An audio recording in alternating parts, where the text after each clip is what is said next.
আসসালামু আলাইকুম। ইখলাস আপনাকে যুক্ত করা হয়েছে। ইখলাস আপনি বলেন। জি, আসসালামু আলাইকুম। আপনার উপরে শান্তি বর্ষিত হোক, বলেন। জি, আমি আপনার লাইভটা রেগুলার শুনি। তো আমি মূলত ধর্মনিরপেক্ষতার পক্ষে। আমি ধর্ম নিয়ে কিসের পক্ষে? আবার একটু বলেন। ধর্ম নিয়ে বুঝিনি। ধর্মনিরপেক্ষতার পক্ষে। বুঝিনি। ধর্ম নিরপেক্ষতার পক্ষে। জি, জি। আচ্ছা, আচ্ছা। হ্যাঁ, বলেন। আমি বিভিন্ন ধরনের ভিডিও দেখি। তো যে আয়েশা, হ্যাঁ? হযরত আয়েশাকে বিয়ে করা নিয়ে আ আপনি তো খুব সুন্দর যুক্তি দিয়েছেন। আপনার যুক্তিগুলো খুবই সুন্দর। মানে এটা যে ধর্ষণ, এর পক্ষে আপনি দলিল প্রমাণ সবই ঠিক আছে। কিন্তু ধরেন এই বিরোধ যে মানে মুমিন পক্ষ যারা তাদের যেমন আব্বাসী আ যে ইয়েটা আছে মাওলানা, সে যেমন একটা ২ টা যুক্তি দিয়েছে। তো আমি এটার আপনি যদি একটা যুক্তি দিতেন এটার পক্ষে আপনার ফেভারে তাহলে এটা মানে আমি কিছু শিখতে পারতাম আরকি। যেমন সে বলে যে কি বলেছে? তার হ্যাঁ, কথাটা সেটা আমি শুনতে বলছি হবে। আপনাকে। বলেন। মানে সেটা হচ্ছে যে আয়েশাকে বিয়ে করার যৌক্তিকতা সেভাবে বলছে যে খাদিজাকে বিয়ে করার পরে ২৪ বছর বা ২৫ বছর নবী কোন বিয়ে করেনি। তার মানে সে এ বলতে আ ওয়েট, চাচ্ছে যে wait, wait, wait, wait, wait, wait. খাদিজাকে বিয়ে করার পরে ২৪ বছর ২৫ বছর নবী কোন বিয়ে করেনি। মানে আমি বুঝলাম না। এটা একটু আমাদেরকে ভালো করে বুঝান যে ১ম এ আমি একটু পরিস্থিতিটা বিবেচনা করি। মুহাম্মদ সে সময় ছিল চাচা আবু তালিবের বাসায় আ আশ্রিত হিসেবে, তাই না ভাই? জি, জি, জি। সেই সময় সে ভেড়া চড়াইতো। রাখাল বালক ছিল। বিভিন্ন জায়গায় গিয়ে ভেড়া চড়াইতো। তার কোনো আয় উপার্জন তেমন কোনো আয় উপার্জন ছিল না। পেটে ভাতে মানে ছিল। পেটে ভাতে রাখাল বালক ছিল। তাকে খালি খাইতে দিত আরকি। এই রাখালগিরি করার জন্য তারে খালি পেটে খাবার দিত। এরপরে খাদিজা ছিল সেই সময় পুরা ওই মক্কা অঞ্চলের একজন প্রতিষ্ঠিত ধনাঢ্য ব্যবসায়ী মহিলা, নাকি ভাই? জি, জি। সেই ধনাঢ্য ব্যবসায়ী মহিলা যে একটু বয়স বেশি। আ মানে মোহাম্মদ একটু তরুণ, কিন্তু ওই খাদিজা ছিল বয়স একটু বেশি। সেই মহিলা মোহাম্মদরে বিয়ার প্রস্তাব দিল। মানে এলাকায় কিছু মানে বয়স্ক মহিলা থাকে যারা একটু গরিব আ ইয়াং পোলাপান পাইলে বিয়ে করে ফেলে। এটা ভাই সারা পৃথিবীতেই সব জায়গাতেই হয়। আমাদের দেশে ওই যে TikTok খুললে দেখা যায় একটা মানে মহিলা আছে, সুগার মামি বলে এটারে। কি যেন প্রিন্সেস আ পিঙ্কি না যেন কি নাম? আ এই মহিলা একটা ইয়াং ছেলেরে ধইরা ইয়াং ছেলেরে মানে গরিব ঘরের একটা ইয়াং ছেলেরে ধইরা বিয়ে করে ফেলছে। এরকমের অনেক মানুষ যদি দেখা যায় যে এলাকায় যদি ধনী মহিলারা থাকে যারা হচ্ছে বিধবা, অনেক বয়স্ক। হ্যাঁ, লায়লা। লায়লা নামক একজন টিকটকার আছে। আ এই রকমের একজন টিকটকার বয়স্ক মহিলা সে আ এই যে প্রিন্স মামুন আর লায়লা। ঠিক বলেছেন। আপনাকে ধন্যবাদ। টাচস্টোন। প্রিন্স মামুন আর লায়লা। এরা আমি টিকটকে দেখেছি। টিকটক না কোথায় যেন দেখছি এরকম ২ জন। ব্লু ফেরি লায়লা এরকম একজন, হ্যাঁ, এই যে উনি বলে দিয়েছেন ব্লু ফেরি লায়লা। তো এইরকমের একজন বয়স্ক মহিলা বিধবা যার অনেক টাকা পয়সা, সে একটা গরিব ছেলে প্রিন্স মামুনকে বিয়ে করেছে। এবং বিয়ে করার পর প্রিন্স মামুনকে টাকা দেয়, পয়সা দেয়। ঘরজামাই প্রিন্স মামুন তার বাসায় গিয়ে ঘরজামাই থাকে। এবং মানে তার মানে জামা-কাপড় থেকে শুরু করে সমস্ত কিছু ওই যে আ মহিলাটা দেয়। হ্যাঁ? লায়লা মহিলাটা দেয়। এরকমের তো কাহিনী আপনি শুনেছেন নাকি ইখলাস ভাই? জি, জি। তো এই সমস্ত মহিলাদেরকে সাধারণত মানে দুষ্ট লোকেরা, দুষ্ট পোলাপানরা সুগার মামি বলে, হ্যাঁ? সুগার মামি, হ্যাঁ? যে এর মানে আ বয়স বেশি, বিয়া করছে, কচি দেইখা মানে পোলা বিয়া করছে, বিয়ে করে টাকা-টুকা দেয়। এখন সেই সময় মোহাম্মদও ছিল, ম মা মা খাদিজাও ছিল মোহাম্মদের সুগার মামি। খাদিজা ছিল অনেক ধনাঢ্য মহিলা ওই অঞ্চলের ব্যবসায়ী, প্রতিষ্ঠিত ব্যবসায়ী। মোহাম্মদ ছিল ফকির, রাস্তার ফকির। ভেড়া চড়াইতো সে, রাখাল বালক। এরে ধইরা বিয়া করছে। এখন আ খাদিজা মারা যাওয়া পর্যন্ত মুহাম্মদের পক্ষে কি সম্ভব ছিল যে আরেকটা বিয়া করবে বা বাসায় বাসায় মনে করেন দাসীবান্দি আছে, দাসীবান্দির সাথে লীলা খেলা করবে। এইটা কি খাদিজা জীবিত অবস্থায় কি এটা করা সম্ভব ছিল মুহাম্মদের পক্ষে? মনে করেন একটা সাধারণ মানুষ ধরেন যে গরিব লোক, যারে এলাকার একটা বড়লোক মহিলা, বয়স্ক মহিলা যে বিধবা সে বিয়া করছে। গরিব লোকটারে। গরিব লোকটা গিয়ে ঘর জামাই হিসেবে তার বাসায় গিয়ে থাকতেছে, তারটা খাইতেছে, তারটা পড়তেছে, তার জামাকাপড় পরে, তার ভাত খায়। এই রকমের অবস্থায় কি ওই যে, ওই যে গরিব লোকটা মনে করেন ওই বাসায় একটা কামের মেয়ে আছে, কাজের বুয়া আছে। কি সে কাজের বুয়ার দিকে তার কুনজর আছে। কিন্তু কুনজর থাকলেও কি বউয়ের ডরে এই বেটা কি কোনদিন ওই কামের বুয়ার দিকে নজর দিতে পারবে ভাই? আপনার কি মনে হয়? না, বা মনে করেন এলাকার সখিনা, জরিনা, আকলিমা অনেকগুলা মেয়ে আছে। হ্যাঁ? ওগুলারে মানে ওই বেটার খুব ভাল লাগে। হ্যাঁ? একটু প্রেম করতে মন চায়। কিন্তু ভাই ঘরে যদি এরকমের বউ থাকে, যে হইতেছে যারটা আমি খাইতাছি, যারটা পড়তাছি। আমি যদি এই কাম করতাম তাইলে আমি যারটা খাইতাছি, যারটা পড়তাছি, তারে তো আমি চেতাইতাম না। যে চেতলে তো আমার পাছায় লাথি মেরে ঘর থেকে বের করে দিব ভাই। হে আমার খাওয়াইতেছে, পড়াইতেছে, আমার গাড়ি-বাড়ি, টাকা-পয়সা সব দিতাছে। এখানে যদি আমি তারে গিয়া মানে গুতাগুতি করি আরেক বেটির সাথে বা কামের বেটির সাথে এগুলা করি, তে লাথি মাইরা মোহাম্মদ রে লাথি মাইরা খাদিজা বাইর করে দিত বাসা থেকে। ভাই তার মানে তো আমরা দেখতে পাচ্ছি যে এইটা তো হইতেই পারে না যে খাদিজার জীবিত অবস্থায় মোহাম্মদ আর কেন বিয়া-শাদী করবে, লুচ্চামি করবে, এদিক-সেদিক তাকাবে, কামের বেটির দিকে হাত দিবে। এগুলা তো ভাই কোনভাবে সম্ভবই না। এটা তো যেকোনো মানুষই বুঝে, যেকোনো স্বাভাবিক বুদ্ধিসম্পন্ন মানুষ এটা বুঝে যে এইটা তো সম্ভব না। এটা করলে তো খাদিজা পাছায় একটা কষা করে লাথি মেরে মোহাম্মদরে ঘরের থেকে বাইর করে দিত। "যা ভাগ তুই লুচ্চা, তুই আমার মানে আমারটা খাস, আমারটা পরস, আর তুই আরেক বিবি নিয়ে আইছস। আর কামের বেটির সাথে তুই লটর-পটর করস।" একটা লাথি মেরে বের করে দিত। তাই না ভাই? হ্যাঁ, কিন্তু উনি তো ধরেন নবী হয়ে যাবার পরও খাদিজা জীবিত ছিল। তখন তো তার অনেক পাওয়ার। নবী তো যা খুশি তাই করতে পারে। না, নবীর তো তখন অনেক পাওয়ার ছিল না। মক্কায় থাকা অবস্থায় নবী কাফেরদের লাত্থি উষ্টার উপরে থাকতো ভাই। কি বলেন তখন অনেক পাওয়ার। ও মানে স্ট্রাগল মোহাম্মদের টাইম এর কথা। এই হ্যাঁ, খাদিজা খাদিজা যে জীবিত সময়টা জীবিত ছিল স্ট্রাগল টাইম ছিল তখন। খাদিজা যখন জীবিত ছিল তখন ছিল স্ট্রাগল টাইম। তখন মক্কার কুরাইশদের লাত্থি গুতা খায় সে বড় ওই সময় ঘোরাঘুরি করত মক্কায়, বিভিন্ন ধর্ম প্রচার করত। লোকজনে তারে লাত্থি গুতা মারত। এই ধর পাগল-ছাগল বইলা লাত্থি গুতা মারত। আচ্ছা, ঠিক আছে আমরা একটু দেখি যে আ তাইলে মানে খাদিজা মারা যাওয়ার পরে আ খাদিজার মারা যাওয়ার কতদিন পরে মোহাম্মদ গিয়া বিয়ে করছে? সেই জিনিসটা আমার একটু দেখা দরকার যে আসলে এক্সাক্টলি কয়দিন মানে যেহেতু আপনি বলতেছেন যে খাদিজার প্রতি অনেক মানে আবেগ ছিল, প্রেম ছিল বা খাদিজা কত মানে টাকা-পয়সা দিছে, তারে মানে আশ্রয় দিছে, কত কিছু করছে। খাদিজার তো অবদান বিরাট। মোহাম্মদের জীবনে তো খাদিজার অবদান অবশ্যই বিরাট। এ বিষয়ে কোনো সন্দেহ নাই। আমরা একটা বই এবং থেকে ওরা দেখি একটু ১ মিনিট জাস্ট আমি একটু বলব যে হ্যাঁ, ওরা ওই আব্বাসীর উপর এটাই বলে যে ওই যে ২৪-২৫ বছর যখন স্ট্রাগল করছিল সেই সময় অনেক কাফির তাকে অনেক মেয়ে-টেয়ে উপহার দিচ্ছিল। নবী তো সব কিছুই সে নেয় নাই আরকি। ভাই এই সময় কোন কিছুই তাকে চেঞ্জ মেটে করতে লইলে পারেনি। খাদিজা তো পাছে লাথি মারত ভাই। এটা তো সম্ভব না। মানে বাসায় যদি থাকে এরকমের মহিলা আমি তো অন্তত এটা কোনদিন সাহস করতাম না আরেক বেটির সাথে মানে করা। আমি সাহস করতাম না। বুদ্ধিমান ব্যক্তি সাহস করবে না এটা। বুদ্ধিমান ব্যক্তি এই কাম করতে যাবে না। আচ্ছা আমরা একটু আসহাবে রাসূলের জীবন কথা উম্মাহাতুল মুমিনিন আ মোহাম্মদ আব্দুল মাবুদ লিখিত আচ্ছা ভাইয়া বাংলাদেশ এই ইসলামিক যে সেন্টার উনি তো দাবি করছে যে অনেক কাফির তাকে অনেক মেয়ে অফার করেছিল তাকে যদি ইসলাম না প্রচার করার জন্য। এই দাবিটা কি সত্য? এবং দাবি সে করে এটা থাকতে পারে। রিজেক্ট করে দেয় অফারটা। দাবি করে থাকতে পারে। কিন্তু মেয়ে অফার করে থাকলেও সেই মেয়েরে নিয়া যদি মোহাম্মদ মানে ঘটর-পটর করত, তাইলে তো খাদিজা তার কোমর ভেঙে দিত ভাই। এটা তো আমি তো বুঝতেছি না এটা কিভাবে সম্ভব। আমার ঘরে যেই জামাই আমারে আশ্রয় যেই মানে স্ত্রী আমারে আশ্রয় দিছে, আমার টাকা-পয়সা দিছে। আমি যদি আরেক মেয়ের সাথে মানে কাফেররা আমারে আরেক মেয়ের অফার করতেছে, ওই মেয়ের সাথে যদি আমি করি, খাদিজা তো আমার পিটায় মাইরা ফেলাবে ভাই। আমি পারব না। মানে আমি এই কাম করতে পারব না। মনে করেন আমি তো এখন ইসলামের বিরুদ্ধে কথা বলি, তাই না? ইখলাস ভাই? জি, জি, জি। মনে করেন আপনি আমারে আইসা ইসলামের পক্ষে আইসা আমার মেয়ের অফার করলেন যে, "আসিফ ভাই আপনি আইলে আপনারে একটা সুন্দরী মুসলিমা নারী দিব আপনারে, হ্যাঁ? আসেন আপনি আবার ইসলাম দিনের পথে চলে আসেন।" আমি তো ভাই কমু ভাই আমার তো ঘরে বউ আছে। বউ তো আমার কোমর ভাইঙ্গা লাইব। লাথি মেরে আমার মাজা ভাইঙ্গা দিব। এই কথা শুনলে যে আমি আরেক বেটি মানে ইসলামে পক্ষে যাওয়ার জন্য আমি আরেক বেটিরে করছি। এটা শুনে তো আমার বউ আমার কোমর মাজা ভেঙে দিবে ভাই। এটা তো আমার পক্ষে সম্ভব না। আপনি আমার যতই লোভ দেখান আমি তো বলব না, অসম্ভব। আমার বউ আমার মাজা ভেঙে কিন্তু দিবে। ভাবি তো আপনাকে আমি ধরেন আপনাকে স্পন্সর করে না। ভাবি তো আর খাদিজার মতো এত মানে আপনার ভরণ-পোষণ করছে না। সেটা তো আমার বক্তব্যটাকে আরো বেশি শক্তিশালী করে। দেখেন আমার বউ আমার স্পন্সর করে না। তাতেই আমি ভয় পাইতেছি। হ্যাঁ? তাতেই আমার ডর লাগতেছে যে আমার বউ আমার মাজার হাড্ডি ভেঙে দিব। আর যদি আমার বউ আমার স্পন্সর করত তাইলে তো ভাই আমি বাঘের মতো ডরাইতাম। তাইলে তো আমি থরথর করতাম ভাই। বুঝেন না? বুঝেন নাই আমার পয়েন্টটা? জি, জি। তাহলে আমরা একটু দেখি এইখানে আসাবে রাসূলের জীবন কথা গ্রন্থ থেকে এখানে এই অংশটা একটু পড়ি। আ এই ১ম লাইনটা একটু পড়েন তো ভাই। কি লেখা?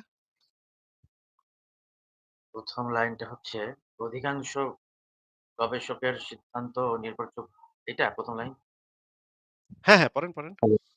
নির্ভরযোগ্য বর্ণনাসমূহের গরিষ্ঠ অংশ যা সমর্থন করে তা হলো খাদিজা ১০ম বছরে হিজরতের ৩ বছর পূর্বে রমজান মাসে ইন্তিকাল করেন এবং তার ১ মাস পরে শাওয়াল মাসে রাসূলুল্লাহ আয়েশাকে বিয়ে করেন। আচ্ছা। ১ মাস মানে পর শাওয়াল ১ মাস। মাসের ভিতরে খাদিজা মারা যাওয়ার ১ মাসের ভিতরে মোহাম্মদ বিয়া শুরু করে দিছে নাকি? জি। আচ্ছা মোহাম্মদ এলে ১ মাসের মানে ১ মাসে তো কবরের মাটি শুকায় না আসলে, তাই না? অনেকটা কথা আছে না বাংলাদেশে যে কবরের মাটি শুকায় নাই কিন্তু বেড়ায় বিয়া করতে শুরু করে দিছে। এরকম একটা কথা তো বাংলাদেশে প্রচলিত আছে, তাই না ভাই? জি, জি। আচ্ছা তো দেখা যাচ্ছে যে মোহাম্মদের মানে ইয়া তো কবরে মানে মোহাম্মদের বউ খাদিজার কবরের মাটি শুকানোর আগেই মোহাম্মদ শুরু করে দিছে কাম। আচ্ছা আমরা দেখি যে মোহাম্মদের স্ত্রী এবং দাসী বান্দির অবস্থা কি ছিল সেটা একটু দেখি আমরা। ১ম স্ত্রীর নাম ছিল খাদিজা। আ তারপরে হচ্ছে গিয়ে পরে বিয়ে করছে সউদা এবং আয়েশাকে একই সাথে বিয়ে করছে একই সময়ে। এরপরে করছে হাফসা, জয়নব, উম্মু সালামা, জয়নব বিনতে জাহশ, জুয়াইরিয়া, উম্মে হাবিবা, রায়হানা, সাফিয়া, মাইমুনা, মারিয়া কিবতিয়া ছিল দাসী, মুলাইকা এটা ছিল মনে হয় দাসী, আসমা বিনতে নুমান আল কিন্দিয়া বা জাউনিয়া এটার সাথে বিয়া হইছে কিনা সেটার কোনো ঠিক নাই। এটার সাথে বিয়া হইছিল বা হয় নাই। ২ টাই হইতে পারে। আসমা বিনতে ইয়াজিদ আল কিলবিয়া, ফাতিমা বিনতে দাহাক, জামিলা, আল জারিয়া, তুকানা, উম্মে সুরায়ক। এই কয়জনের মানে লিস্ট আমি বাইর করতে পারছি। কিন্তু এই রকমের নারীর সংখ্যা আরো আছে। আমি টোটাল যেটা হিসাব করছি সেটা হইতেছে মোহাম্মদের বিবাহ এবং মানে হিবা-টিবা সব মিলায়া দাসী-টাসী সব মিলায়া ৩৬ থেকে ৪০ টা মেয়ে, হ্যাঁ? আ মানে আরো বেশি হইতে পারে। আমার আমার পক্ষে যতটুকু সম্ভব হইছে আমি ৩৬ থেকে ৪০ টা পর্যন্ত গেছি। তাইলে দেখা যায় ৩৬ টা থেকে ৪০ টা মেয়ের সাথে তার আ মানে যৌন সম্পর্ক হইছিল বা বিয়ের কথা বা দাসী-টাসী এগুলা হইছিল। নাকি ভাই? জি। তাইলে এই ব্যক্তি তো আমার কাছে তো আপনার কাছে কি মনে হয় যে এই ব্যক্তির চরিত্র কেমন? আপনি একটু বলেন তাইলে। না, এটা তো খুবই পরিষ্কার যে সে বহু নারীতে আসক্ত, এটা তো বোঝাই যাচ্ছে। কিন্তু এই যে মাঝের যে ২৪-২৫ বছরের এই বিষয়টাকে যে এরা যে বলছে যে কাফিররা তাকে অনেক মেয়ে অফার করছে, সে রিজেক্ট করেছে। এটার কি কোনো প্রমাণ আছে কিনা? তারা কি এটা মানে আপনি কি কোনো রিসার্চ এ পেয়েছেন যে এরকম কোনো দলিল আছে যে কাফিররা তাকে মেয়ে অফার করছে কিন্তু সে রিজেক্ট করেছে? কিন্তু এই জিনিসটা তো আমার কাছে কোনো ইম্পোর্টেন্ট পয়েন্টই না। কারণ সেই সময় কাফেরদের কাছে মেয়েই বা ছিল কি? যে এমন কোনো ঐশ্বরিয়া রায় তো তাদের কাছে ছিল না যে ঐশ্বরিয়া রায়ের বিয়ে দিমু তুমি মানে ওইখানে কাফেরদের মানে ক্ষমতাই তো ছিল কম। ওই সময় যে পৌত্তলিক মক্কার যে পৌত্তলিকরা তারা তো ওইখানে খুবই আ দরিদ্র অবস্থায় মোটামুটি দরিদ্র অবস্থার ভিতরে ছিল। সেই সময় ব্যবসা-বাণিজ্যের অবস্থাও খারাপ। মক্কার ব্যবসা-বাণিজ্য সেই সময় চরম খারাপ অবস্থা। সেই সময় মেয়েই বা ছিল মানে কি এমন মেয়েই বা ছিল? কি এমন রূপবতী মেয়ে বা ওইখানে ছিল যেই মেয়ের মানে মোহাম্মদরে অর্থাৎ অফার করল? এটার কোনো এভিডেন্স নাই। তারা যে ক্লেইমটা করছে যে ২৪-২৫ বছরের কাফিররা বহু মেয়ে অফার করছে তাকে যেন সে ইসলাম প্রচার না করে। এটার কোনো অ্যাকচুয়ালি দালিলিক কোনো এভিডেন্স নাই। তাই না? এইটার রেফারেন্স আছে কিছু সিরাত গ্রন্থে কিছু জায়গাতে বলা আছে। মোহাম্মদ যখন কাফেরদের ধর্ম নিয়ে যখন কটাক্ষ করত, কাফেরদের দেব-দেবীদেরকে নিয়ে যখন গালমন্দ শুরু করছিল, তখন কাফেররা আবু তালিবের কাছে বিচার নিয়ে গেছিল। বিচার নিয়ে যাওয়ার পরে আবু তালিব বলছে, "এই ভাতিজা তুমি কেন ওদের ধর্মকে নিয়ে আমাদের ধর্মকে নিয়ে গালিগালাজ করতেছো কেন? এটা তো ঠিক না, ঠিক করতেছো না।" তখন মোহাম্মদ বলে যে, "না চাচা আমি করবই। আ কাফেরদের দেব-দেবীকে নিয়ে আমি গালিগালাজ করবই, কটূক্তি করবই, নিন্দা করবই।" তখন কাফেররা ওইখানে মোহাম্মদকে বলছিল, "ঠিক আছে তোমারে আমরা মেয়ে দিমু, মেয়ের সাথে বিয়ে দিমু, তোমারে টাকা-পয়সা দিমু। তুমি এগুলা বন্ধ করে দাও, মোহাম্মদ।" কিন্তু মোহাম্মদ তখন বলছিল, "আমার এক হাতে সূর্য, এক হাতে চাঁদ এনে দিলেও আমি এইটা বন্ধ করব না। আমি এই যে লাত, মানাত, উজ্জা দেবীর যে কোন ক্ষমতা নাই, দেব-দেবীদের যে কোন ক্ষমতা নেই, এগুলো আমি বলবই।" তখন কুরাইশরা তখন তার উপরে ক্ষেপে গেছিল। এই রকমের একটা বর্ণনা সিরাত গ্রন্থে আছে যেখানে এই জিনিসটাও আছে যে তাকে মেয়ে অফার করার মেয়ের কথাও বলা হয়েছিল। কিন্তু এইরকম মেয়ে যদি মানে অফারও করে তাহলে কি মেয়েই বা দিব? মানে ওই মক্কাতে সেই সময় মেয়েই বা ছিল কি এমন সুন্দরী মেয়েই বা ছিল যে যেই সুন্দরী মেয়ে মোহাম্মদ মানে করতে মানে মোহাম্মদের আ মানে অনুসারে সেখানে তো এমন কোন সুন্দরী মেয়েও ছিল না। তাইলে এবং কয়েকটা মেয়েরে তো মোহাম্মদ বিয়ে করছেই। আয়েশারে বিয়ে করছে, সাউদারে বিয়ে করছে, হাফসারে বিয়ে করছে, আরো কয়েকটারে তো করছেই পরবর্তীতে। তাইলে এইটা তো আমার কাছে কোনো ইম্পোর্টেন্ট পয়েন্টই না। আর তার ছাড়া সবচাইতে বড় গুরুত্বপূর্ণ ব্যাপার হইলো সেই সময় খাদিজা, সেই সময় সম্ভ্রান্ত মহিলা। তারে চেতায়া মোহাম্মদ তো কখনো আরেক বেটির সাথে লটর-পটর করতে সাহস পাবে না। এটা তো স্বাভাবিক জ্ঞান বুদ্ধিতেই বোঝা যায় ভাই। জি। যে আরেকটা যুক্তি তারা দেয়, এটা অবশ্য আপনি এর আগে বহুবার এটার এগেইনস্ট এ আপনি বলেছেন। যুক্তিটা হচ্ছে এরকম যে কাফিরদের যারা সর্দার ছিল সে সময়, তারা কিছু নাম বলছে আব্বাসী হুজুরা, কি নামগুলো আমার মনে নাই। তো ওই সর্দার বা আরো যারা সে সময়কার কাফির গোষ্ঠী যারা ছিল, তারা তো কেউ নবীর আ এই যে আয়েশাকে যে ৯ বছর বিয়ে ৬ বছরে বিয়ে, ৯ বছরে এই সহবাস, এগুলো নিয়ে তারা তো কোনো বক্তব্য বা সমালোচনা করেনি। এটা হচ্ছে তার বক্তব্য। কারণ সমালোচনা যে কাফিররা তো করে নাই হ্যাঁ, তার সমালোচনা যে প্রমাণ করে নাই ভাই, সমালোচনা যে করে নাই, সেটা তো কাফেরদের বক্তব্য থেকে তো আমরা সেই জিনিসটা জানতে পারতেছি না। কারণ হচ্ছে সে সময় কাফেরদের কাফেরদের তো কোনো যারা রেকর্ডই নাই। রেকর্ডই নাই। হ্যাঁ, মোহাম্মদের যারা সমালোচনা করছিল সবারই তো মোহাম্মদ গুপ্ত ঘাতক-টাতক পাঠায়া যুদ্ধ-টুদ্ধ করে তাদেরকে মেরে ফেলছে। তাদের তো কোনো রেকর্ডই নেই। তারা কি বলছিল অর্থাৎ এক্সাক্টলি কাফেররা যে সমালোচনা করেনি এটার কোনো দালিলিক প্রমাণ নাই। এটার হয়তো কোনো করেছে দালিলিক প্রমাণ সেই নেই। তারা তো হয়তো সবকিছু করেছে, পুড়িয়ে ফেলে। তারা তো সবকিছু পুড়ায় ফেলছে। আর ২ নম্বর কথা হচ্ছে কিছু সমালোচনা কাফেররা করছে যেগুলা ইসলামের গ্রন্থের ভিতরে লিপিবদ্ধ আছে। যেমন একটা সমালোচনা হচ্ছে যে হুয়াই ইবনে আখতাব, ইহুদি নেতা যে ছিল, সে বলত যে মোহাম্মদ মেয়ে মানুষ ছাড়া কিছু বুঝে না। আর খাওয়ায় এর পেট কখনো সন্তুষ্ট হয় না। খায়ায় তার পেট ভরে না। আর মেয়ে মানুষ ছাড়া সে কিছু বুঝে না। এইটা সমালোচনা করছিল। পরবর্তীতে হুয়াই ইবনে আখতাবকেও খুন করে তার মেয়েকে মোহাম্মদ আ ওই মানে গনিমতের মাল হিসেবে নিয়ে তার মেয়েকেও রেপ করছিল মোহাম্মদ। এই সেই তাহলে সময় কি জি হ্যাঁ, বলেন, বলুন। বলেন। না না বলছি সে সময় কি এই মানে এমন কোনো এভিডেন্স আছে যে সেই সময় ৯ বছরের মেয়েকে সহবাস করাটা খুবই স্বাভাবিক একটা ব্যাপার ছিল। এটাকে ধর্ষণ বলা সেই যুগের বলা যায় না। এরকম কি এভিডেন্স আছে? সেই মানে এটা বিষয় পক্ষে তো সেই বিষয়ে তো খোদ নবী মোহাম্মদেরই রেফারেন্স আছে। যে আচ্ছা আপনাকে আমি দেখাচ্ছি। আ সেখানে যে জিনিসটা হয়েছে ঘটনাটা আপনাকে আমি একটু বের করে দেখাচ্ছি। আচ্ছা তার আগে আরেকটা জিনিস একটু দেখে নিই। ওই আলোচনাটাতে যাওয়ার আগে আরেকটা জিনিস একটু দেখে নিই। আপনি একটু এই জিনিসটা একটু দেখেন এবং আমাদেরকে বলেন তো যে এখানে আসলে আ আপনার কাছে কি মনে হচ্ছে এটা দেখার পরে? দেখেন। এরপরে বিশ্বনবীর একমাত্র কুমারী বাবুর নাম কি? আয়েশা। বিশ্বনবী বললেন উরিতু কি ফিল মানামি সালাসা লায়াল। আয়েশা বিয়ের আগে তোরে কিন্তু আমি ৩ বার স্বপ্নে দেখছিলাম। সুবহানাল্লাহ কইবেন না? বড্ড খুশি হয়ে গেলেন আয়েশা। এরপরে বললেন ৩ বার স্বপ্ন দেখার পরে তোমার ব্যাপারে মনের মধ্যে কেমন কেমন যেন ভালো লাগে। তারপরে একটা ছোট্ট কাগজের মধ্যে জান্নাতি কাগজ রেশমি কাপড়ের মধ্যে তোমার চেহারাটা এনে জিব্রাইল বললেন দেখেন নবী কেমন লাগে? আমি কইলাম ভালো লাগে। কার মেয়ে? আপনার বন্ধু আবু বকরের মেয়ে। বিয়ে করবেন নাকি? বিশ্বনবী বললেন ও জিব্রাইল তুমি যদি হ্যালো। ঘটক হও, আল্লাহ যদি হয় কাজী, আমি মোহাম্মদ বিয়েতে রাজি। সুবহানাল্লাহ পড়েন। বিয়ে হয়ে গেল। আচ্ছা ইখলাস ভাই আপনি কি এই ভিডিওটা দেখতে পেয়েছেন? ইখলাস ভাই আপনার আনমিউট করে কথা বলতে হবে। আনমিউট করে কথা বলেন। ভিডিওটা তো YouTube এ তো আমি YouTube এ তাহলে দেখতে হবে। ভিডিওটা যে আমি স্ক্রিনে চালাইলাম আপনি দেখতে পান নাই? না স্ক্রিনে দেখা যাচ্ছে না। এটা YouTube এ দেখা যাবে। স্ক্রিনে আপনার ভিডিওগুলো এর আগে যে আপনি ওয়াজে ভিডিওগুলো দিলেন ওটাও কিন্তু স্ক্রিনে দেখা যাচ্ছে না। ওইটা YouTube এ দেখা যাচ্ছে। ওমা! কেন দেখা যাচ্ছে না বুঝলাম না তো। এটা তো দেখা যাওয়ার কথা। আ আচ্ছা আমি এটা জিনিসটা চেক করব। এটা কেন দেখা যাচ্ছে না এই জিনিসটা আমি বুঝলাম না। ঠিক আছে আমি আপনাকে আ আমি আপনাকে যে ভিডিওটা দেখাইলাম, দাঁড়ান একটু। আরেকবার একটু দেখাই। তাহলে এই জিনিসটা আপনার জানা দরকার আছে। কারণ এখানে একটা হিসাব আছে। হিসাবটা আমাদের একটু বুঝতে হবে। যে এই যে আমরা তো দেখলাম যে খাদিজার মৃত্যুর ১ মাসের ভিতরে আয়েশাকে বিয়ে করছে। সেই রেফারেন্সটা তো আমরা দেখছি। তাই না ভাই? জি, আচ্ছা আমরা একটু এই ভিডিওটা একটু দেখি এখানে। এটা কি স্ক্রিনে দেখা যাচ্ছে? জি দেখা যাচ্ছে। আচ্ছা আমি এই ভিডিওটা একটু ছাড়ি দেখেন কি বলে। এরপরে বিশ্বনবীর একমাত্র কুমারী বাবুর নাম কি? আয়েশা। বিশ্বনবী বললেন উরিতু কি ফিল মানামি সালাসা লায়াল। আয়েশা বিয়ের আগে তোরে কিন্তু আমি ৩ বার স্বপ্নে দেখছিলাম। সুবহানাল্লাহ কইবেন না? বড্ড খুশি হয়ে গেলেন আয়েশা। এরপরে বললেন ৩ বার স্বপ্ন দেখার পরে তোমার ব্যাপারে মনের মধ্যে কেমন কেমন যেন ভালো লাগে। তারপরে একটা ছোট্ট কাগজের মধ্যে জান্নাতি কাগজ রেশমি কাপড়ের মধ্যে তোমার চেহারাটা এনে জিব্রাইল বললেন দেখেন নবী কেমন লাগে? আমি কইলাম ভালো লাগে। কার মেয়ে? আপনার বন্ধু আবু বকরের মেয়ে। বিয়ে করবেন নাকি? বিশ্বনবী বললেন ও জিব্রাইল তুমি যদি ঘটক হও, আল্লাহ যদি হয় কাজী, আমি মোহাম্মদ বিয়েতে রাজি। সুবহানাল্লাহ পড়েন। বিয়ে হয়ে গেল। আচ্ছা ভিডিওটা কি এবার দেখতে পেয়েছেন ভাই? জি, জি, জি। আচ্ছা আমরা দেখলাম যে খাদিজার মৃত্যুর পরে ১ মাসের ভিতরে আয়েশাকে বিয়ে করছিল। আর এই ১ মাসের ভিতরে মোহাম্মদ তাকে ৩ বার স্বপ্ন দেখছে নাকি? জি। মানে খাদিজার মৃত্যুর মানে বিয়ে-টিয়ে কথাবার্তা চালাচালি করতে, বিয়ে পর্যন্ত যাইতে কমপক্ষে ১৫ দিন তো সময় লাগে। কয়েকবার শ্বশুরবাড়িতে যাইতে হয়, গিয়ে প্রস্তাব দিতে হয়, তারপর আবার আসা যাওয়া করতে হয়। কমপক্ষে তো ১৫ দিন সময় লাগে, তাই না ভাই? জি।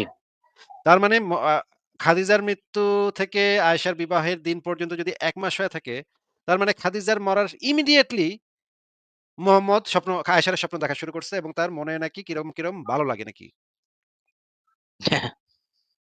এটা ভাই কেমন কথা? যে খাদিজা মইরা সারতে পারল না। বেডি মইরা সারতে পারল না। কিন্তু এর ভিতরে মোহাম্মদ স্বপ্ন দেখা শুরু করছে। বাচ্চা মেয়ে স্বপ্ন দেখা শুরু করছে যে এই হয়তো মেয়ের নাকি ন্যূনতম তার ভালোবাসা নাই। সাবেক স্ত্রীর প্রতি তো ন্যূনতম ভালোবাসাও নাই তাহলে বোঝা যাচ্ছে। এটা ভাই কেমন কথা আমি তো বুঝলাম না ভাই। একটা এতদিনের বউ ২৪ বছর ২৫ বছর তার সাথে কাটাইলো। অ্যান্ড সেই বউ মরল। সাথে তার স্বপ্ন দেখা শুরু করলো, বাচ্চা মেয়ে স্বপ্ন দেখা। এখন ভাই মানে বিষয়টা হচ্ছে কি অনেক বুইড়া বেটা আছে যারা হচ্ছে গিয়ে মনে করেন তাদের স্ত্রীরা বুড়া হয়ে গেলে বুড়া মহিলাদের প্রতি তাদের আকর্ষণটা কমে যায়। তখন একদম বাচ্চা মেয়ে অনেকদিন ধরে বয়স্ক মহিলার সাথে বসবাস করতে, করতে একটা সময় মানুষের রুচি বিকৃতি দেখা দেয়। তারা তখন একদম বাচ্চা, ছোট বাচ্চা এদেরকে তখন তাদের লাগে, তাদের আকর্ষণটা তৈরি হয়। এরকম কি আপনি শুনছেন কখনো যে মনে করেন ২ জন বয়স্ক নারী-পুরুষ অনেকদিন একসাথে বসবাস করছে, একসাথে স্বামী-স্ত্রী হিসেবে। তখন বুড়ি বউ মানে আমি তাদেরকে অপমান করার জন্য বলছি না। কিন্তু বয়স্ক বউ সবকিছু হয়ে গেছে। এই রকমের অবস্থাতে যখন সে সে বেটাও বুড়া হয়ে গেছে, তার বউও বুড়া হয়ে গেছে। এই সময় বেটার খায়-শয় খালি কচি, বাচ্চা ইসের প্রতি আকর্ষণটা তৈরি হয়। এইরকম কি আপনি শুনছেন কিনা বলেন তো? হ্যাঁ, এরকম তো শুনেছি, এবং বুড়ো হলে বোঝা যাবে যে আসলে এইটা কেন হয় সেই এটারে বয়সটাতে। আমরা বাংলাদেশে আমরা বলি বুইড়া বয়সে ভীমরতি হইছে। হ্যাঁ? বুড়া বয়সে ভীমরতি ধরছে। এখন তার কচি দরকার। এতদিন বুড়া স্ত্রীর সাথে থাইকা এখন তার বুইড়া বয়সে তার মানে ভীমরতি হইছে। হ্যাঁ? এখন দেখা যাচ্ছে যে মোহাম্মদের আসলেই সেই ভীমরতিটা হইছিল এবং সে তার বুড়া মানে স্ত্রী মারা যাওয়ার পরেই তার এক্কারে কচি দরকার, এক্কারে বাচ্চা দরকার। ৫.৫ বছরের মেয়েরে দেইখা তার মনে নাকি কেমন ভালো লাগে। আচ্ছা ঠিক আছে আমরা এই জিনিসটা এবার একটু দেখি তো যে এটা হচ্ছে একটা হাদিস সুনানুন নাসাই শরীফ ইসলামিক ফাউন্ডেশন ৩২২৪ নম্বর হাদিস। এই যে এই হাদিসটার কনটেক্সট টা আমি আপনাকে বলে দিই। এই হাদিসটা যখন বলা হইছে তখন ফাতেমার বয়স হইতেছে ১৪ বছর। ফাতেমা যে মুহাম্মদের কন্যা ফাতেমা তার বয়স হচ্ছে ১৪ বছর। ভাই আপনি একটু হাদিসটা আমাদেরকে পড়ে শোনাবেন? জি। পড়েন। আব্দুল্লাহ ইবন রুবাইদা তার পিতার সূত্রে বর্ণনা করছে যে, আবু বকর এবং ওমর ফাতিমা এর বিবাহের পয়গাম পাঠালেন। রাসূলুল্লাহ বললেন, "সে তো অল্প বয়স্ক।" এরপর আলী প্রস্তাব করলে তিনি তার সাথে বিবাহ দিলেন। সে তো আচ্ছা। অল্প বয়স্ক। মাশাআল্লাহ খুবই ভালো পড়েছেন। আবু বকর এবং মোহাম্মদ ছিল সমবয়সী। তাদের বয়সের পার্থক্য ছিল ২ বছরের। আর ওমর ছিল মোহাম্মদ থেকে একটু ছোট। তো মোহাম্মদ তো আবু বকরের ৬ বছরের মেয়েরে বিয়ে করছে, তাই না ভাই? জি, আর আবু বকর এবং ওমর ফাতিমারে বিয়ে করার জন্য মোহাম্মদের ঘরে এসে বলছে, "ফাতিমারে আমার সাথে বিয়ে দাও।" এই সময়ে ফাতিমার বয়স ১৪ বছর। আমি ওটা পরে দেখাবো যে ফাতিমার বয়স এই বিষয়ে ১৪ বছর ছিল। সেটা পরে দেখাচ্ছি। এই ১৪ বছরের মেয়েরে মুহাম্মদ নিজে আবু বকর তার সমবয়সী, যেই ওমর তার থেকে ছোট, তাদের সাথে বিয়ে দেয় নাই। বিয়ে না দেয়ার কারণ হিসেবে সে কি উল্লেখ করছে ভাই? সে তো অল্প সে তো বয়স্ক। মানে ফাতিমা অল্প বয়স্ক নাকি? জি। আরে ফাতিমার বয়স তো তখন ১৪। ফাতিমা তাইলে অল্প বয়স্ক কেমনে হয়? তুই বেটা তো নিজে বা ৫০ বছর বয়সে ৬ বছরের মাইয়ারে বিয়া করছস। আবু বকরের মাইয়ারে বিয়া করছস। তাইলে ফাতিমা অল্প বয়স্ক হয় কেমনে? আমি তো এটা বুঝলাম না ভাই। ফাতিমা কেমনে অল্প বয়স্ক হইল একটু বলেন তো? সেটাই। আরেকটা বিষয় একটু যদি আমি বলতে চাচ্ছিলাম না, যে আমি এই জিনিসটা একটু শেষ করে হ্যাঁ, নেই। দেখেন, বল। মোহাম্মদ নিজে বুঝছে, মোহাম্মদের নিজের মেয়ের বেলায় মোহাম্মদ এটা ঠিকই বুঝছে যে তার এই অল্প বয়সী ১৪ বছরের মেয়ের সাথে যদি আবু বকরের মতো বুইড়া খাটাসটার সাথে বিয়া দেই, আবু বকরের মতো বুইড়া খাটাসটা তার মেয়েরে অল্প বয়সী মেয়েটারে একেবারে ভেঙে চুইড়া দিব একেবারে। হ্যাঁ? লন্ডভন্ড করে দিব। রক্তারক্তি বাইর করে দিব। হ্যাঁ? আবু বকর ওমর এই ২ টা পাইলে তার মানে ১৪ বছর বয়সী মেয়েরে পাইলে এক্কেরে ভাই ভেঙে ছেড়ে দিব। হ্যাঁ? খাট-খোট ভেঙে যাবে। হ্যাঁ? হাড্ডি-গুড্ডি ভেঙে যাবে। হ্যাঁ? এইটা মোহাম্মদ নিজে তার মেয়ের সময় সে নিজে এটা ঠিকই রিয়ালাইজ করছে যে আমার বাচ্চা মেয়েটার অনেক কষ্ট হবে। এই বুইড়া আবু বকরের ওই জিনিসটা নিতে আমার বাচ্চা মেয়েটার অনেক কষ্ট হবে। ফাইটা যাবে আমার বাচ্চা মেয়ের। এইটা সে নিজে বুঝছে যে এই অল্প বয়স্ক মেয়েটার সাথে এত বুইড়া খাটাসগুলার বিয়ে দেয়া যায় না। এই কারণে সে উপরে দেখেন টাইটেলে লেখা আছে সমবয়সীকে বিবাহ করা। এই কারণে সে যেই আলী ছিল বয়সে অনেক ছোট, ওমর আবু বকরের থেকে অনেক ছোট ছিল আলী। এই আলীর সাথে পরবর্তীতে সে তার মেয়ের বিয়ে দিছিল। কারণ আলী এবং স ফাতিমা কাছাকাছি বয়স ছিল। অপেক্ষাকৃত কাছাকাছি বয়স, হ্যাঁ? এই আবু বকর এবং ওমরের মতো এত বুইড়া না। সেই মোহাম্মদ নিজে এটা বুঝছে যে এত অল্প বয়স্ক মেয়েকে এত বুইড়া খাটাসের সাথে বিয়ে দেয়া যায় না। এইটা একটা অমানবিক ব্যাপার, এটা একটা ভয়ংকর ব্যাপার। এটা মোহাম্মদ নিজের মেয়ের বেলায় সে নিজে বুঝছে। কিন্তু অন্যের মেয়ের বেলায় মোহাম্মদ এই জিনিসটা রিয়ালাইজ করে নাই। অন্যের মেয়ের বেলায় আবু বকরের মেয়ের বেলায় সে ঠিকই নাচতে বিয়েটা করে ফেলাইছে। আবু বকরকে যখন প্রস্তাব দিছিল তখন আবু বকর তাকে বলছিল, "হে নবী আপনি তো আমার ভাই।" তখন মোহাম্মদ বলছিল যে, "আ আপনি তো আমার মানে ধর্মের ভাই। ধর্মের ভাইয়ের সাথে ভাইয়ের মেয়েকে বিয়ে করা যায়।" এই হচ্ছে মুহাম্মদের ক্যারেক্টার, এই হচ্ছে মুহাম্মদের চরিত্র। সে হচ্ছে জাতে মাতাল ছিল, তালে আবার ঠিকই ছিল। আপনাকে আমি আ ইসলামের একটা বিধান, এই বিষয়ে ইসলামের একটা বিধান একটু আ পড়ে শোনাইতে বলব। এটা হচ্ছে এই জিনিস, এই রেফারেন্সটা আমি নিয়েছি ফিকাহুস সুন্নাহ ২য় খণ্ড পৃষ্ঠা নাম্বার ৪৬৩ থেকে। আপনি কি আমাদেরকে ইখলাস ভাই এইখানে কি বিধান আছে? ইসলামের এই এই বিষয়ে বিধানটা কি একটু আমাদেরকে পড়ে শোনাবেন?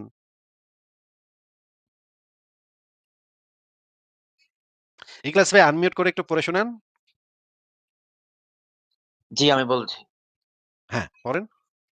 স্বামীর সহবাসে যদি স্ত্রীর যোনি ফেটে প্রশস্ত হয়ে যায়, কোন ব্যক্তি যখন স্বীয় স্ত্রীর সাথে সহবাস করতে গিয়ে তার যোনি বিদীর্ণ করে প্রশস্ত করে দেয়, তবে স্ত্রী যদি এরূপ প্রাপ্তবয়স্কা হয় যে তার সমান মহিলার সাথে সাধারণ সহবাস করা হয়ে থাকে, তাহলে তার কোনো ক্ষতিপূরণ দিতে হবে না। এটা ইমাম আবু হানিফা মত, শাফি, মালেক মতে দিতে হবে। তবে মালেক যে মতটি অধিক প্রসিদ্ধ, তদনুসারে সালিসী দ্বারা ফয়সালা করা হবে। যদি এমন অপ্রাপ্তবয়স্কা হয়, যার সমান মেয়ের সাথে সচরাচর সহবাস করা হয় না, তাহলে তার উপর দিয়াত ওয়াজিব। উল্লেখ্য যে এই বিধিটি তখনই প্রযোজ্য যখন যোনি বিদীর্ণ হয়ে মলদ্বারের সাথে একাকার হয়ে যায় এবং এই ২ অঙ্গের মধ্যে কোনো আড়াল থাকে না। তো বীভৎস বিষয়টা। আচ্ছা। আমরা ইসলামের একটা বিধান এই বিষয়ে জানলাম যে, যদি স্ত্রী যদি অপ্রাপ্ত বয়স্কা হয়, যার সমান মেয়ের সাথে সচরাচর সহবাস করা হয় না, এইরকম মেয়ের যদি স্বামীর সাথে সহবাসের সময় যদি স্ত্রীর মানে অপ্রাপ্তবয়স্ক মেয়েটার যদি ওইটা ফেটে প্রশস্ত হয়ে যায়, তখন দিয়াতটা ওয়াজিব হবে। কোন ক্ষেত্রে ওয়াজিব হবে? এটা আবার স্পেসিফাই করে দেয়া আছে। শুধুমাত্র সেই ক্ষেত্রে ওয়াজিব হবে, যেই ক্ষেত্রে মলদ্বারের সাথে একাকার হয়ে গেছে এবং ২ অঙ্গের মধ্যে কোনো আড়াল নাই। এই রকমের যদি এক্সট্রিম লেভেলের ঘটনা ঘটে অপ্রাপ্তবয়স্ক মেয়েটার সাথে, সেই ক্ষেত্রে দিয়াত মানে অর্থদণ্ড ওয়াজিব হবে। এছাড়া অর্থদণ্ড ওয়াজিব হবে না। মানে হালকা পাতলা ফাইটা গেলে তখন সেটার জন্য ওয়াজিব হবে না। একদম যদি পুরা একাকার হয়ে যায়, কোনো আড়াল না থাকে ২ অঙ্গের মধ্যে, তখন জিনিসটা ওয়াজিব হবে।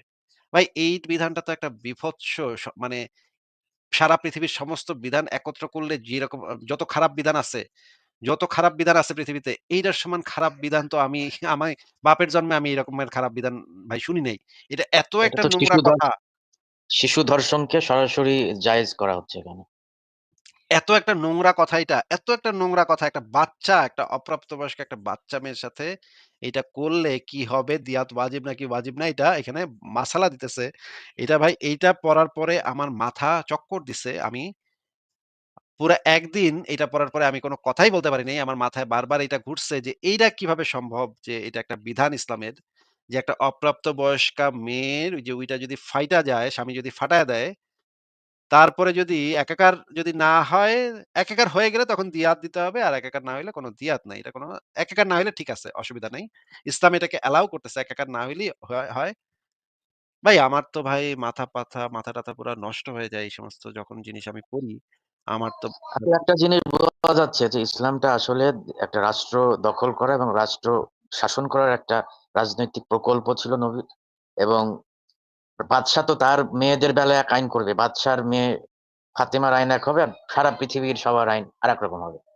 মানে বাদশা তার আদরের মেয়েকে যেভাবে বিপদ থেকে রক্ষা করে, এইজন্য আপনি আপনার ইয়েতে আমি দেখেছি ভিডিওতে যে একটা হাদিসের আমি দেখলাম যে ন আপনার সংশয়.com এ যে নবী বলছে যে আলীকে ২য় বিয়ের সে অনুমতি আম দিবে না, অনুমতি দিবে দিবে না। না, দিবে না, ৩ দিবে বার না। বলছে, তার ৩ মানে বার বলছে যে হ্যাঁ, অনুমতি দিব না, অনুমতি দিব না, অনুমতি দিব না। তাহলে এটা তো একটা নবীর সুন্নত যে প্রত্যেকটা জামাইকে ২য় বিয়ের জন্য শ্বশুরের অনুমতি নিতে হবে। এটা তো তাহলে এই আইনটা কি আছে ইসলামে? না, না, মানে নবী অন্য তো শুধু জামাইরা মুহাম্মদের অন্য মেয়ের জামাইরা আবার ২য়, ৩য় বিয়ে করছিল। কিন্তু ফাতিমাকে যেহেতু মুহাম্মদ একটু বেশি আদর করত, এই মেয়ের আ ব্যাপারে আলীকে নিষেধ করছে যে এই ফাতিমা আমার কলিজার টুকরা। ফাতিমাকে যা কষ্ট দিবে সেটা আমি করতে দিব না, করতে দিব না, করতে দিব না।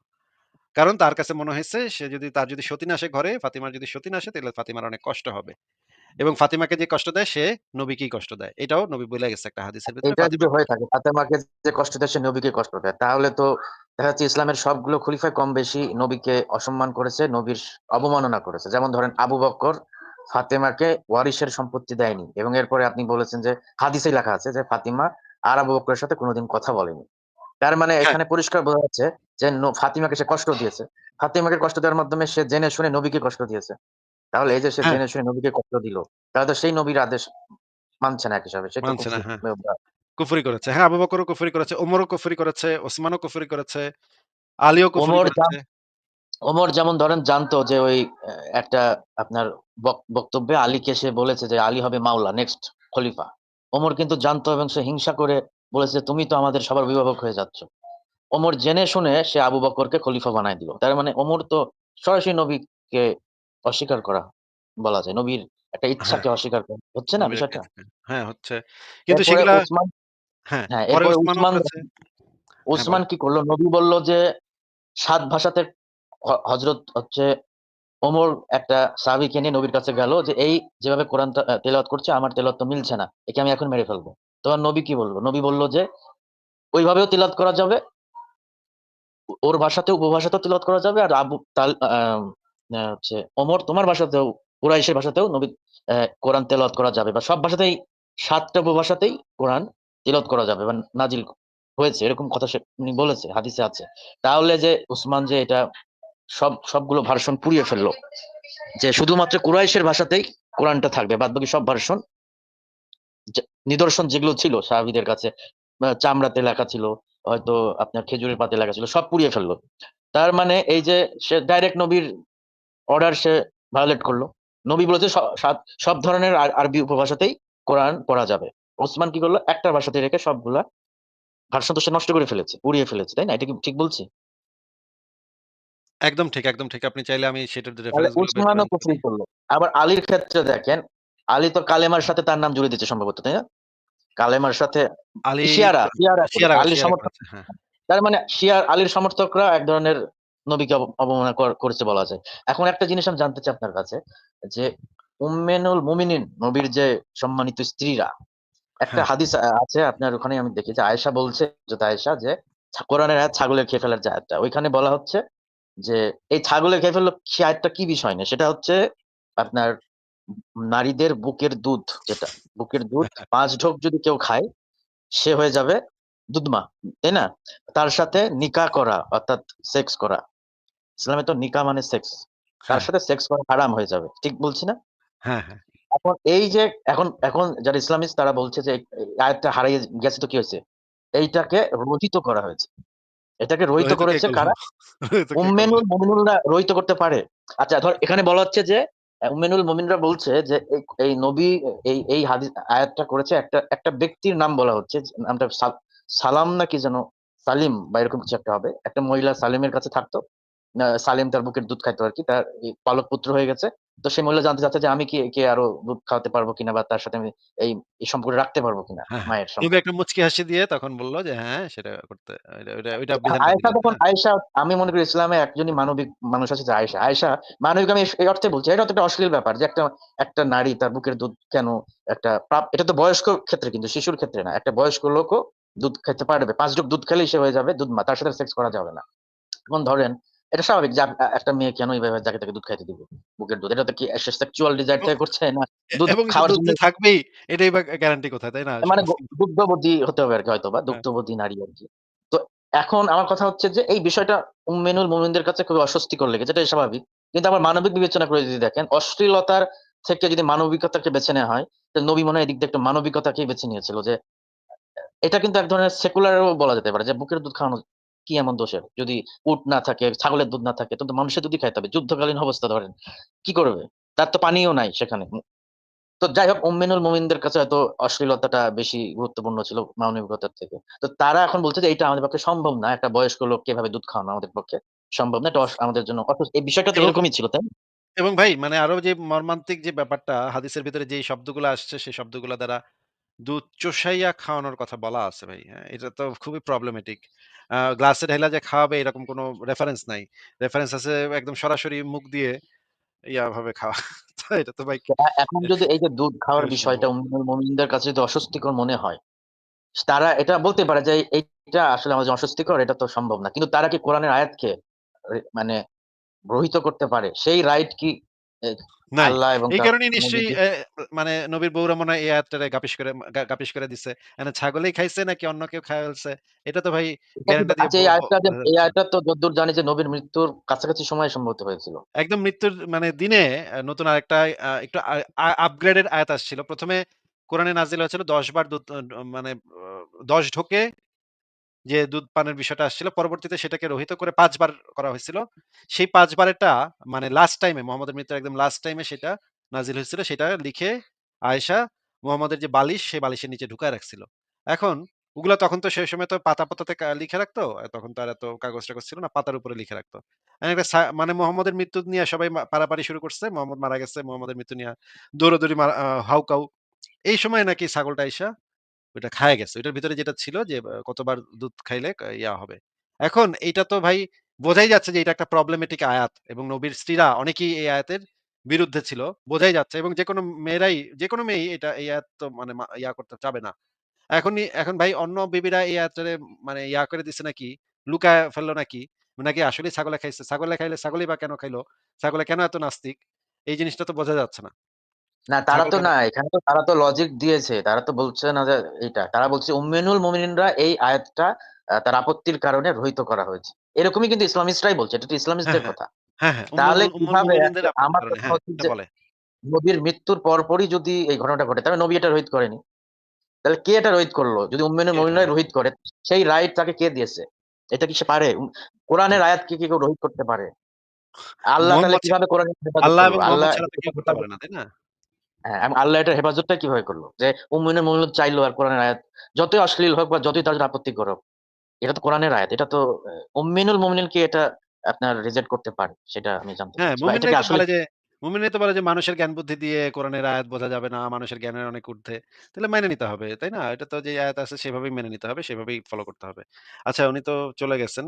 উনার মানে আমাদের এই ভাইটা চলে গেছেন। ঠিক আছে তাহলে পরের জনকে আমরা যুক্ত করি। আমাদের সাথে ফারাজ ভাই